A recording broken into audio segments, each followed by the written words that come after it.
Hello guys. तो आज हम लोग स्टार्ट करेंगे प्रेसिडेंट में सबसे इम्पोर्टेंट है कि उसका कुछ आर्टिकल्स देख ले। और more over president is a very important topic, तो ये टॉपिक तो हमें छोड़ना नहीं है, करना ही है। So let's start. The president is both the head of the state and the countries first citizen. तो एक स्टेट का हेड प्रेसिडेंट ही होता है, और किसी भी कंट्री का नहीं, हाउ किसी भी कंट्री, इंडिया का फर्स्ट सिटीजन प्रेसिडेंट को कहा जाता है। तो अगर हम हायरार्की में देखें तो पहले प्रेसिडेंट, फिर वाइस प्रेसिडेंट, फिर प्राइम मिनिस्टर। तो पहले सिटीजन ऑफ इंडिया कौन होते हैं? प्रेसिडेंट होते हैं। और हमारे संविधान का आर्टिकल नंबर 52 क्या बोलता है कि there shall be a president of India. तो आर्टिकल 52 वो आर्टिकल है जो मेंशन करते हैं कि हमारे एक प्रेसिडेंट होंगे, और उनको काम करना है किसके एडवाइस पे? ऑन द एडवाइस, मतलब ऑफ प्राइम मिनिस्टर और काउंसिल ऑफ मिनिस्टर्स के एडवाइस पे उनको काम करते हैं। और वो किन के साथ काम करते हैं?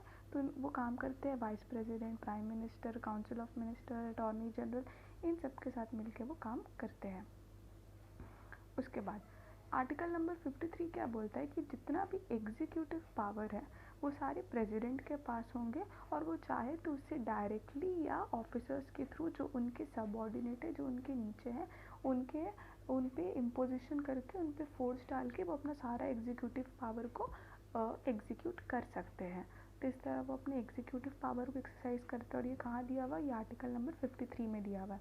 तो 52 में हमने बात किया कि एक प्रेसिडेंट होंगे, किनके साथ? Prime minister, council of ministers, attorney general के साथ। और आर्टिकल नंबर 53 क्या बोल रहा है कि जितना भी एग्जीक्यूटिव पावर है वो सब प्रेसिडेंट के पास रहेगा। ठीक है। उसके बाद he is the supreme commander of the arm forces. तो हमारे जितने भी आर्म्ड फोर्सेस है, मिलिट्री है, सोल्जर्स है, नेवी है, एयरफोर्स है, इन सब के सुप्रीम कमांडर कौन है? प्रेसिडेंट है। ठीक है। और ये फर्स्ट सिटीजन ऑफ इंडिया है, वो तो मैंने बताया ही। तो पहले हमारे प्रेसिडेंट आते हैं, फिर हमारे वाइस प्रेसिडेंट आते हैं, फिर हमारे प्राइम मिनिस्टर आते हैं। ये हायरार्की को याद रखिएगा। ठीक है। उसके बाद all the executive actions are taken on his name. जितना भी एग्जीक्यूटिव एक्शंस है वो इनका नाम पे ही होता है। और फिर प्रेसिडेंट बनने की कुछ क्वालिफिकेशंस क्या क्या है कि पहले तो उन्हें he must be a citizen of India. ठीक है। पहले तो उन्हें इंडिया का सिटीजन होना ज़रूरी है। फिर he must have completed the age of 35 years. तो 35 ईयर्स ऑफ एज उन्हें कंप्लीट करना पड़ेगा। उसके बाद he must not hold any office of profit under the government of India. तो कोई एक्स्ट्रा ऑफिस उन्हें होल्ड नहीं करना है जहाँ से उन्हें एक्स्ट्रा रेवेन्यू मिले। ही must not hold any extra office of profit under the government of India या गवर्नमेंट ऑफ स्टेट या एनी लोकल अथॉरिटी, जहाँ से उन्हें एक्स्ट्रा रेवेन्यू मिले। एक्स्ट्रा रेवेन्यू उन्हें नहीं मिलना चाहिए, तो ये एक्स्ट्रा ऑफिस उन्हें होल्ड नहीं करना है। ठीक है। और he must be qualified for election of the people of Lok Sabha. तो लोकसभा का मेंबर बनने के लिए ही शुड बी इलेक्टेड। ठीक है। अब लोकसभा का मेंबरशिप कैसा है ये हम लोग पार्लियामेंट वाले चैप्टर में देखेंगे। अगर मैं रफ में आपको बता दूं तो लोकसभा का क्वालिफिकेशंस यही है कि सिटीजन ऑफ इंडिया होना चाहिए, 25 ईयर्स तक एज होना चाहिए। उसके बाद फिर कोई ऑफिस ऑफ प्रॉफिट होल्ड नहीं करना चाहिए। ये सारा उसका भी क्वालिफिकेशंस है। और दो एक्स्ट्रा क्वालिफिकेशंस भी है कि क्रिमिनल प्रोसीडिंग्स और अनसाउंड माइंड का नहीं होना चाहिए। तो अगर वो लोकसभा का मेंबरशिप के लिए एप्लीकेबल है तो he is also applicable for the appointment of president. तो लोकसभा का मेंबर होना ज़रूरी नहीं है। ऐसा नहीं है कि जो लोकसभा का मेंबर है वही प्रेसिडेंट बनेगा। ही मस्ट बी क्वालिफाइड, बस क्वालिफिकेशन होना चाहिए, ज़रूरी नहीं कि वो मेंबर भी हो। ठीक है।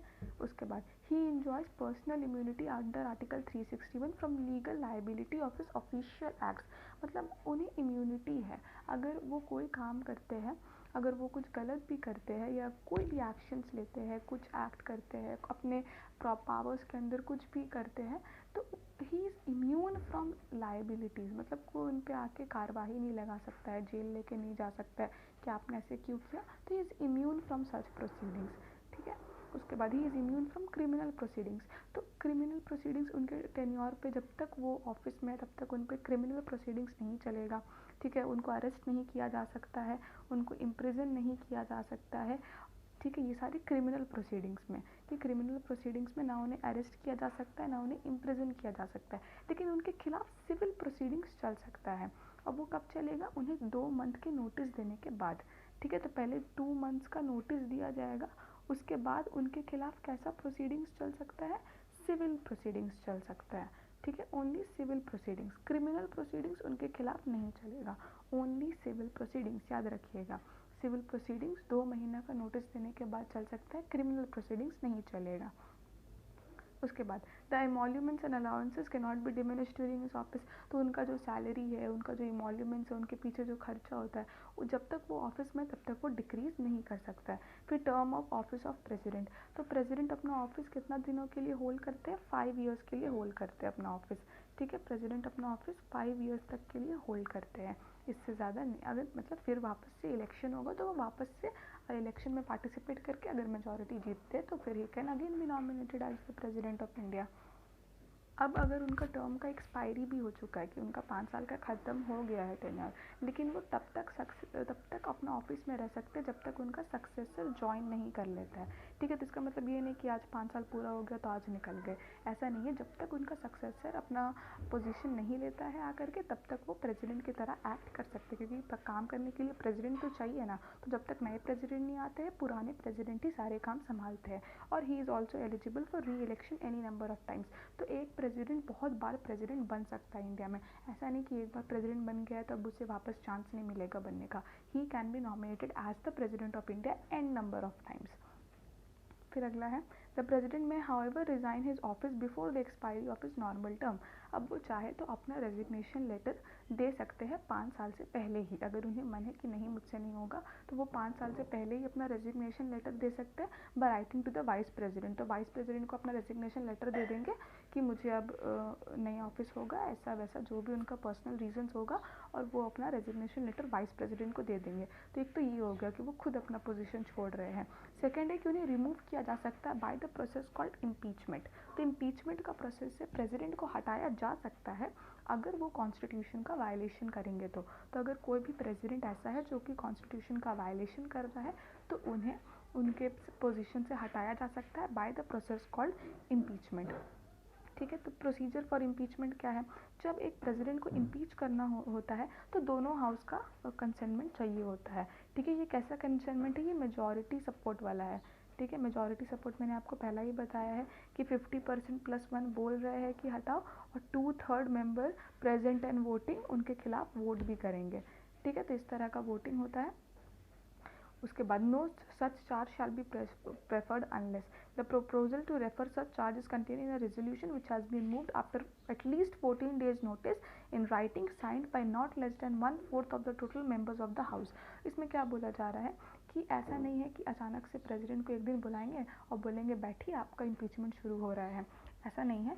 उन्हें पहले हमें 14 डेज़ का नोटिस देना पड़ता है, मतलब 14 दिन पहले उनके पास एक नोटिस पहुंच जाना चाहिए जो कि हाउस का 1/4 मेंबर्स साइन करके भेजा है।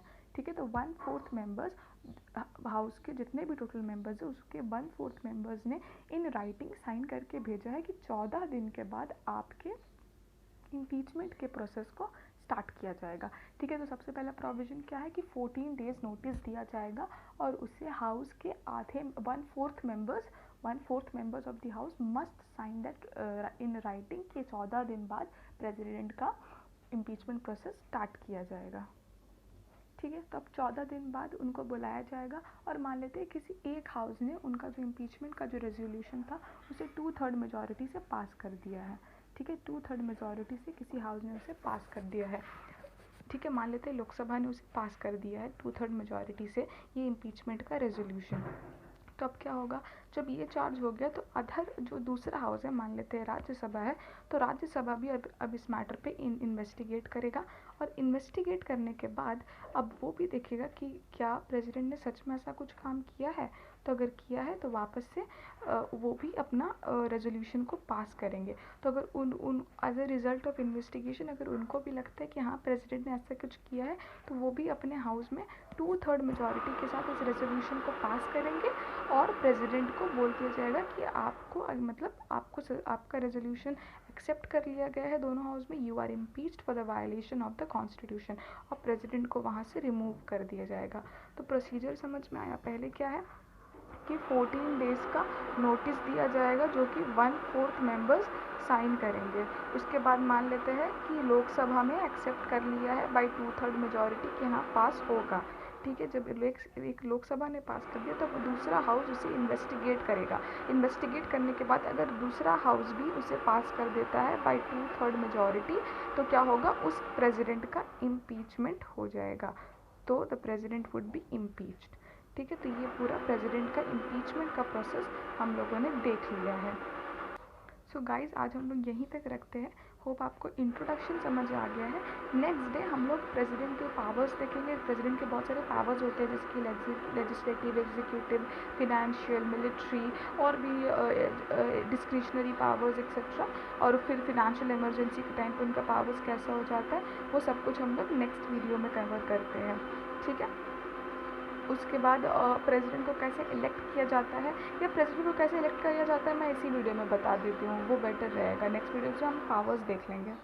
ये रहने दीजिए, नेक्स्ट वीडियो में ही हम लोग देख लेते हैं कि प्रेसिडेंट के इलेक्शंस कैसे होते हैं। वो बेसिकली एमएलएज और एमपीज़ वाला जो थोड़ा सा फार्मूला आएगा, बस वो थोड़ा सा ध्यान रखना है, और फिर प्रेसिडेंट के पावर्स देख लेंगे, ठीक है guys. So let's end up this video ना। अगर आप लोगों को वीडियो पसंद आया है then please do like and subscribe the channel, and hope my efforts are being useful for all you guys. Take care till then and stay tuned.